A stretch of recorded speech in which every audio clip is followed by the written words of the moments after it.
క్రీస్తునందు మాకు అత్యంత ప్రియులైన దైవజనాంగమా మరొకసారి ఈ శ్రేష్టమైన అవకాశాన్ని బట్టి దేవునికి వందనాలు చెల్లును గాక. మన ఆత్మీయ లాభం కొరకు ఈరోజు ఏర్పరచుకున్న దేవుని వాక్యము పాత నిబంధన నుంచి 1 రాజు గ్రంథం 19 అధ్యాయం 19 నుంచి 21 వచనాలు, అదే రీతిగా క్రొత్త నిబంధన నుంచి మత్తయి సువార్త 4వ అధ్యాయము దాని యొక్క 18 నుంచి 22 వచనాలు మనం ఈరోజు ధ్యానించబోతున్నాం. మన ధ్యానాంశం యొక్క ప్రాముఖ్యమైన అంశం ఏంటంటే క్రీస్తు శిలువ వేయబడిన యేసుక్రీస్తు పిలుపు శిష్యులకు. గడిచిన కొన్ని దినాలుగా శిలువ వేయబడిన యేసుక్రీస్తు ఉద్దేశము కొన్ని విషయాలు మనం ధ్యానించుకుంటూ వచ్చాం. రక్షణ, బానిసత్వం నుంచి విడుదల, మేలులో నుంచి లేమిలో నుంచి సమృద్ధిలోనికి, ఐక్యతలోనికి అనే కొన్ని విషయాలు మనం ధ్యానించుకుంటూ వచ్చాం. అదే రీతిగా ఈరోజు కూడా ఆయన పిలుపు అనే అంశం పైన మనం ఈరోజు ధ్యానించబోతున్నాం. ఎవరికంటే అది కూడా శిష్యులకండి. గమనించినట్లయితే ప్రేమైన దేవుని బిడ్డలారా, క్రీస్తు యొక్క పిలుపు ఒక ప్రేరణాత్మకమైన పిలుపు కాదు కానీ, ఆహ్వానం కాదు కానీ, అది సౌకర్యానికి ఎంత మాత్రం హామీ కాదు. అంత మాత్రమే కాదు, అది మన భౌతిక విజయాలకు వాగ్దానం కూడా కాదు. గమనించాలి, అది శిలువ వేయబడిన యేసుక్రీస్తు పిలుపు. ఆయన అంటున్నాడు కదా, నన్ను వెంబడించు అని చెప్పాడు యేసు. ఆయన చెప్పిన యేసు ఆయన ఎక్కడున్నాడు? ఆల్రెడీ గొల్గొతా మార్గములో నడుస్తున్న యేసుగా మనం చూడవచ్చు. ఆయనే.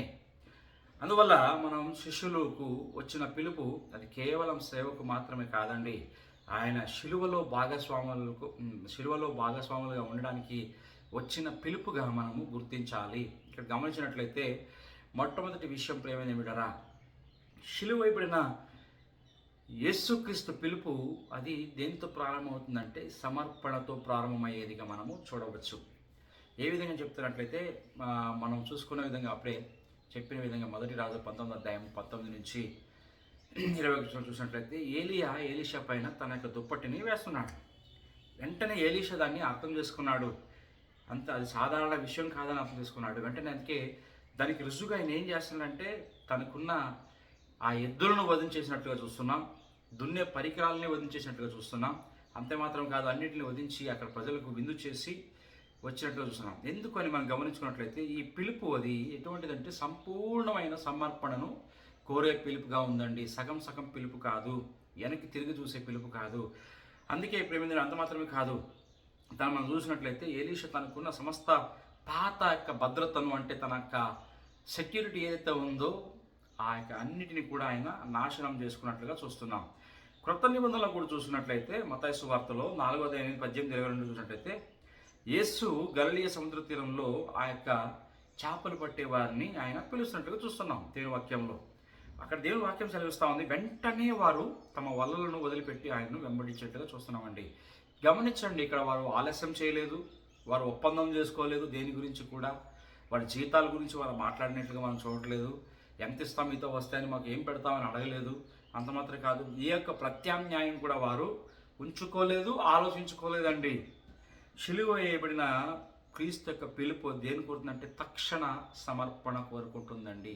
వెంటనే ప్రతిక్రియను అపేక్షించేదిగా ఉంది. ఒక గంట సేపు ఆలోచించి చెప్తా, ఒక 2 గంటలు ఆలోచించి చెప్తా, ఒక 2 వారాలకు చెప్తా, లేకపోతే ఒక 2 నెలలాగా వస్తా, ఒక నేను అన్ని సర్దుకుని వస్తాను, ఇది కాదు. గమనించాలి, మొట్టమొదటి విషయం ఏంటంటే శిలువ వేయబడిన క్రీస్తు యొక్క పిలుపు అది సమర్పణతో ప్రారంభమవుతుంది. అది కూడా ఎటువంటి సమర్పణ అంటే పరిపూర్ణమైన సమర్పణ.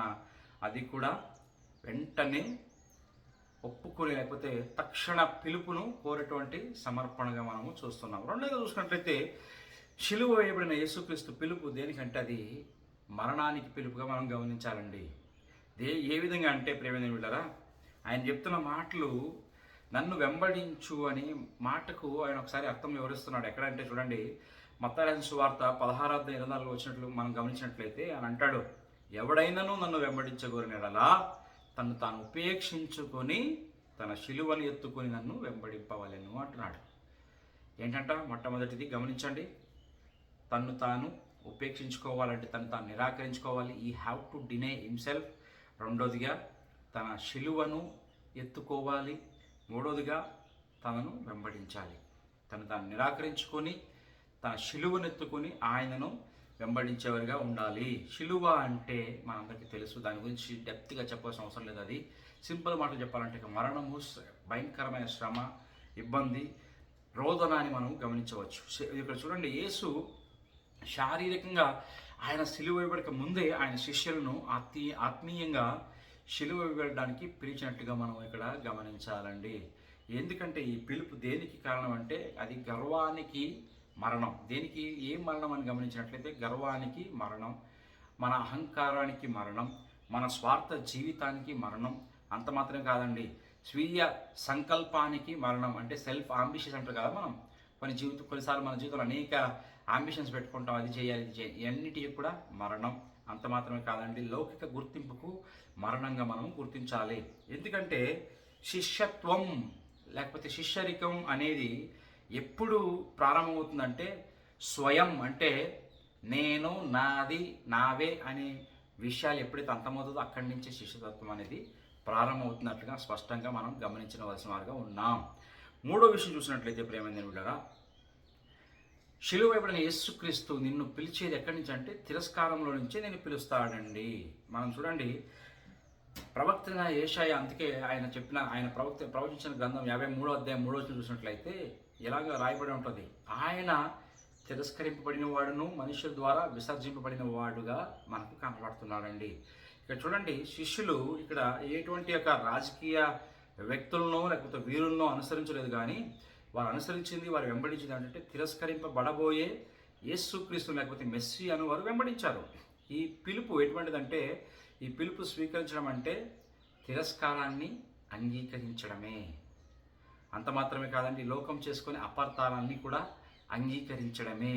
అంత మాత్రమే కాదు, హింసను అంగీకరించడమే. ఎన్ని విషయాలు లోతుకెళ్ళాలంటే చాలా సమయం కావాలి, మనకు సమయం లేదు కనుక తక్కువ సమయంలో చాలామంది అడుగుతున్నారు కనుక నేను లోతుకెళ్ళట్లేదండి. గమనించండి, ఎందుకంటే ఒక ఉదాహరణ చెప్పాలంటే పేతురు మనం గమనించినట్లయితే తర్వాత ఏం చేశాడండి, ఆయన శిలువేయబడ్డాడండి, తల కిందలుగా శిలువేయబడినట్టుగా మనం చూస్తున్నాం.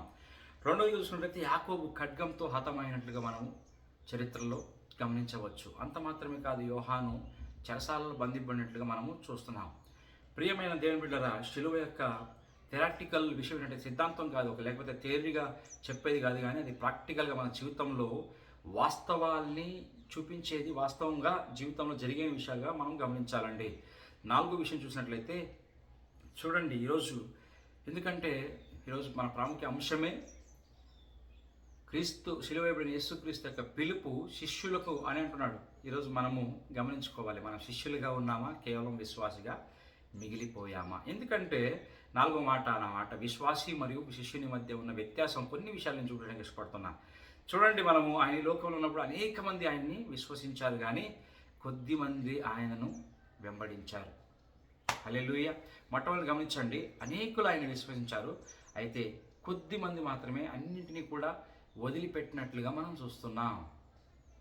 రెండోదిగా చూసినట్లయితే చాలామంది ఆయన చేసిన అద్భుత కార్యాలను చూశారు, అనుభవించారు, కానీ ఆయన శ్రమలను స్వీకరించిన వారు ఆయన శిష్యులు మాత్రమే. మూడోదిగా చూసుకున్నట్లయితే జనం, అక్కడున్న ప్రజలు శిలువను చూశారు, కానీ శిష్యులు అయితే ఆ శిలువను మోసినట్లుగా చూస్తున్నాం. ప్రియమైన బిడ్డలారా, నాలుగోదిగా చూసినట్లయితే విశ్వాసి శిలువను కేవలం గౌరవించే వ్యక్తులుగా కనబడుతున్నాం, కానీ అయితే శిష్యుడు అనేవాడు ఏం చేస్తాడంటే శిలువను మోసేవాడిగా మనము చూస్తున్నాం. ప్రియమైన దేవుని బిడ్డలారా, శిలువ వేయబడిన యేసుక్రీస్తు విశ్వాసులకు మాత్రమే కాదు, ఆయన విశ్వాసులుగా ఉండడానికి మాత్రమే కాదు, కానీ మనల్ని శిష్యులుగా ఉండడానికి కూడా పిలుస్తున్నాడండి. మరి గమనించాలి. ఈరోజు చూడండి, శిలువ యొక్క ప్రాముఖ్యమైన ఉద్దేశం ఏంటైతే మనం ఈరోజు మన యొక్క వాక్యాంశము శిలువ యొక్క పిలుపు, యేసుక్రీస్తు పిలుపు ఆయన శిష్యులకు మాత్రమే మనం చూస్తున్నాం. దానికి ఉద్దేశం ఏంటి గమనించినట్లయితే అపోస్తలుడైన పౌలు ఫిలిప్పీయులకు రాసిన పత్రిక 2వ అధ్యాయం 8వ వచనం మనం చూసినట్లయితే ఆ మాట అక్కడ చాలా స్పష్టంగా ఉంటుంది. ఆయన మరణం వరకు అంటే మరణము పొందేంత వరకు కూడా విధేయుడై ఉండేను. అంటే శిలువ మరణం పొందేంత వరకు కూడా ఆయన విధేయుడైనట్లుగా మనము దేవుని వాక్యాలను చూస్తున్నాం. శిష్యులు ఇక్కడ గమనించాలి. శిష్యులు అంటే ఆయన స్వభావాన్ని, ఆయన యొక్క ఏమంటారు కదా క్యారెక్టర్ని ప్రతిబింబించేందుకు పిలువబడ్డారు అని మనం గుర్తించాలండి. శిలువ శిలువ పిలుపు ఏం ఉత్పత్తి చేస్తుందంటే మనలో వినయాన్ని ఉత్పత్తి చేస్తుంది, విధేయతను మనలో కలిగించేదిగా ఉంది, తగ్గింపు స్వభావాన్ని కలిగించేదిగా ఉంది, ఆత్మీయ అధికారాన్ని పొందుకునేవారుగా మనల్ని చేసేదిగా ఉంది. అంత మాత్రమే కాదు, అన్నిటికంటే నిత్య ఫలాలని పొందుకునేవారుగా మనల్ని అది నిత్య ప్రభావంలోనికి మార్చేదిగా ఉంది. సింపుల్గా చెప్పాలంటే తన స్వారూప్యంలోనికి, తన మనస్థితిలోనికి, యేసుక్రీస్తు యొక్క మనస్థితిలోనికి మార్చేదిగా ఈ యొక్క పిలుపు ఉంది శిలువ. చూడండి, చేపలు పట్టేవారు చేపలు మాత్రమే పట్టుకుంటారు, కానీ గమనించినట్లయితే శిలువ మోసే శిష్యుడు ఈ లోకంలో నశించిపోతున్న ఆత్మలను పట్టుకునేవారుగా ఉంటారండి. అయితే మన వైయక్తిక ప్రశ్న ఈరోజు దేవుడు నీతో నాతో అడుగుతున్న మాట ఏంటంటే, ఈరోజు కూడా శిలువ వెంబడించు మన జీవిత తీరానికి వచ్చి చెప్తున్న మాట ఏంటంటే, ప్రేమేంద్ర బిడ్డారా, నన్ను వెంబడించు అని నీకు కూడా చెప్తున్నాడు, నాకు కూడా చెప్తున్నాడు. అయితే ఈరోజు నీ యొక్క వలలేంటి, నీ యొక్క పడవలేంటి, నీ భద్రత ఏంటి, నీ ఎత్తులు ఏంటి, నీ ఈరోజు ఏ విషయాలు నీకు అడ్డంగా వస్తున్నాయి? నీ గర్వమా? ఏ విషయం అడ్డంగా వస్తుంది? మనల్ని మనం పరీక్షించుకుంటే ఒక్కసారి క్రీస్తు పిలిచాడా, లేదు నువ్వు వాటన్నిటినీ విడిచిపెట్టినంటే శిలువ వేయబడిన యేసుక్రీస్తు పిలుపుకు నువ్వు అంగీకరించి వాటన్నిటిని వదిలిపెట్టడానికి నువ్వు శిలువకు అప్పగించే ఆ కార్యాలన్నింటినీ కూడా శిలువకు అప్పగించే వ్యక్తిగా నీవు ఉన్నావా? గమనించండి, ఏలియా వాటన్నిటిని వదిలిపెట్టేశాడండి. తన 12 ఎడ్ల జోడను అన్నీ తన ఏమంటారు కదా, ఫ్లోయింగ్ అదే కాడే అన్నిటిని కూడా కాల్చేశాడండి. అక్కడ ఏం గమనిస్తున్నాం? వారి యొక్క చూడండి, ఎలీషా జీవితం చూసుకున్నట్టయితే తన స్థిరత్వాన్ని, తన ఆస్తిని కూడా మనం గమనించవచ్చు. ఆ విషయాల్లో అంత మంచి ఆస్తి అన్నింటినీ విడిచిపెట్టేశాడు, తన స్థిరమైన జీవితాన్ని విడిచిపెట్టేశాడు. వెంటనే అర్థం చేసుకుని ఆయన్ని వెంబడించాడు, ప్రవక్త అధికారాన్ని పొందుకొని ఆయన కష్టాల్లో ఆయన కూడా పాలిభాగస్తులుగా మారబడ్డాడు. అదే రీతిగా యేసుక్రీస్తు శిష్యులు కూడా వెంటనే దేవుని వాక్యం సెలవిస్తూ ఉంది, వారికి ఉన్న తమ సమస్తాన్ని విడిచిపెట్టి వలలను విడిచిపెట్టారు. వల అంటే వారికి ఉపాధిగా మనం చూడవచ్చు, పడవ అంటే వారి యొక్క భద్రత లేక వారి ఇన్వెస్ట్మెంట్కి మనము చూడవచ్చు. చూడండి, వారి యొక్క మత్స్యకారుడు అంటే వారి యొక్క జీవనోపాధి లేకపోతే వారి యొక్క ఐడెంటిటీని మనం గుర్తించవచ్చు.